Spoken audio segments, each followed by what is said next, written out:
Lotus Ayurveda India में आपका स्वागत है। मैं हूं उत्पल चौधरी। आज हम बात करेंगे कौन से आयुर्वेदिक तरीके रखते हैं पेट को सेहतमंद।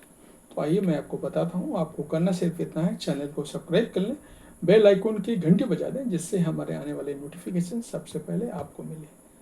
तो आइए शुरू करते हैं। आजकल के बदलते लाइफस्टाइल, खान पान की गलत आदत, जंक फूड का इस्तेमाल, स्ट्रेस के चलते पेट में कई तरह की गंभीर समस्याएं होती हैं। जबकि पेट का काम सिर्फ पाचन करना ही नहीं, बल्कि इम्यूनिटी बढ़ाने, एनर्जी और मेंटल हेल्थ को बेहतर बनाने का भी काम करता है। आयुर्वेद के अनुसार पाचन तंत्र को अग्नि माना जाता है और ये अग्नि शरीर को पोषण तत्व देती है। इसलिए पेट को सेहतमंद रखना बहुत महत्वपूर्ण है। अगर पेट सही रहता है तो शरीर की लगभग सभी परेशानियां दूर हो जाती हैं। इसके लिए आयुर्वेद के अनुसार कुछ आदतों को अपनी जीवन शैली में शामिल करना जरूरी है। कौन से आयुर्वेदिक तरीकों के जरिए पेट को सेहतमंद रखा जा सकता है? तो पेट को सेहतमंद रखने के लिए 7 आयुर्वेदिक तरीके। पहला, सोने से पहले त्रिफला चूर्ण लें। त्रिफला चूर्ण से आंवला, हरड़, बहेड़ा का मिश्रण होता है। इसे आयुर्वेद में काफ़ी पावरफुल माना जाता है। इसे रात को आधा चम्मच गुनगुने पानी के साथ लें।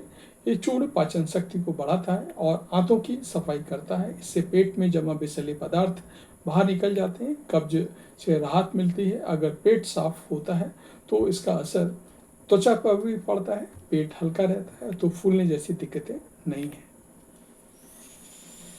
सुबह कॉपर का जग का पानी पिएं। तांबे के बर्तन में रात भर कर रखे पानी को पीना बहुत फायदेमंद माना जाता है। आयुर्वेद के अनुसार कॉपर के बर्तन में रात भर पानी रखें और फिर सुबह खाली पेट इसे धीरे धीरे पी लें। इससे लिवर डिटॉक्स होने में मदद मिलती है और पाचन में भी सुधार होता है। इससे इम्यूनिटी बढ़ाने में मदद मिलती है। माना जाता है कि शरीर में तांबे की कमी को भी पूरा करता है। खाली पेट घी का सेवन। गाय का शुद्ध देसी घी सुबह खाली पेट लेने से आंतों को लुब्रिकेशन मिलता है, जो शरीर के वात दोष को संतुलित करता है। इससे कब्ज, गैस और सूखेपन की जैसी दिक्कतों से राहत मिलती है। देसी घी को सुबह खाली पेट गुनगुने पानी के साथ लें। अगर किसी को डायबिटीज या मोटापे की समस्या है तो डॉक्टर की सलाह लेकर ही इसे शुरू करें। आयुर्वेद के अनुसार खाली पेट देसी घी लेने से जोड़ों को भी पोषण मिलता है। इसलिए जिन लोगों को गाय का शुद्ध देसी घी मिलता है वे लोग इसे सुबह की आदत जरूर शामिल करें। नाभि में हींग का तेल। हींग को प्राकृतिक पाचन करने वाली औषधि माना जाता है। ये पेट की गैस को दूर करने में मदद करता है। नाभि पर हींग के तेल लगाने से पेट दर्द, गैस, अपच, पेट फूलना जैसी दिक्कतों से राहत मिलती है। इसे लगाने के लिए तिल के तेल को हल्का गरम कर लें और फिर उसमें थोड़ी सी हींग मिला दें। इस तेल को नाभि के आसपास लगाकर 2 से 3 मिनट तक हल्के हाथ से मालिश करें। इससे पेट सेहतमंद रहती है। इमली के पानी में पैर डुबोना। आयुर्वेद के अनुसार जब आप पैर पानी में डुबोकर बैठते हैं तो इससे शरीर की गर्मी बाहर निकलती है और मन शांत होता है। अगर पानी में इमली के गूदे को डाल दिया जाए और फिर 15 से 20 मिनट तक इसे पानी में पैर भिगोकर बैठा जाए तो शरीर की गर्मी को कम होती है।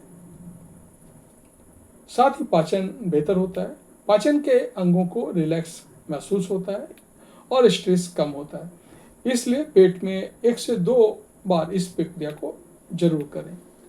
खाने से पहले अदरक और नींबू लेने की सलाह मैं हमेशा देता हूँ। इससे भूख बढ़ती है, गैस की समस्या नहीं रहती है और पाचन आसानी से होता है। इसे लेने के लिए अदरक का छोटा टुकड़ा, नींबू की कुछ बूंदें और सेंधा नमक मिलाकर खाने से पहले ले सकते हैं। अदरक को चबाकर खाना चाहिए ताकि उसे पूरा फायदा मिले। सुबह मॉर्निंग वॉक।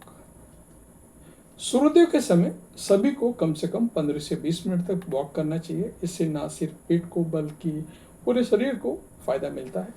मेटाबॉलिज्म बढ़ता है और स्ट्रेस घटता है। वॉक के दौरान बस कोशिश ये रखें कि पार्क को खुले स्थान पर वॉक करें, गहरी लंबी सांस लें, इससे शरीर को ताजगी महसूस होती है और सारा दिन खुशनुमा बीतता है। मॉर्निंग वॉक हर किसी को करना चाहिए। आयुर्वेद के अनुसार अगर पेट सही है तो पूरा शरीर सेहतमंद रहता है। स्वस्थ पेट की बीमारियों के खिलाफ इम्यूनिटी बनाने में सक्षम होता है। अगर आप रोजाना इन आयुर्वेदिक तरीकों को अपनी आदत में शामिल कर लेते हैं तो पेट से जुड़ी बीमारियों से राहत मिलती है। अगर आप किसी बीमारी से पीड़ित हैं तो इनमें कुछ आदतों को सुबह करने से पहले अपने डॉक्टर या वैद्य से सलाह अवश्य लें। तो ये था हमारा आज का वीडियो। आपको कैसा लगा हमें बस बताएं। धन्यवाद।